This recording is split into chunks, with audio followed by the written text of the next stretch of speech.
Hello all, I am Dr. Rukesh, consultant pediatrician at Paramita Hospital, Madinaguda branch. So today, rainy season, what are the most important vaccines for children? So in this rainy season, most important vaccines are two vaccines, which is flu vaccine and pneumococcal vaccine. Flu vaccine అనేది flu virus నుంచి కాపాడడానికి vaccine. So this flu vaccine మనకు rainy సీజన్లో అయితే flu virus spread ఎక్కువగా ఉంటుంది.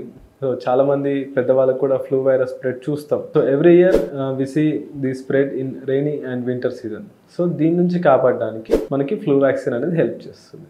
And another vaccine which is very very important, and ఈ pneumococcal vaccine అనేది మనకు గవర్నమెంట్లో కూడా ఇస్తున్నారు. బట్ ఇన్ కేస్ గవర్నమెంట్ ఏదైనా డోస్ మిస్ అయినా లేదంటే ఇవ్వకపోయినా తీసుకోకపోయినా న్యూమోకోకల్ వ్యాక్సిన్ తీసుకున్నట్టయితే this pneumococcal vaccine helps to prevent pneumonia, అంటే లోవర్ రెస్పిరేటరీ ఇన్ఫెక్షన్, లంగ్స్లో నిమ్ము చేరకుండా మనకు దానికి ఇన్ఫెక్షన్ కోసం ఫైట్ చేయడానికి అవకాశం ఉంటుంది. So flu vaccine and pneumococcal vaccine are the two most important vaccines for children, especially in this rainy season. Thank you.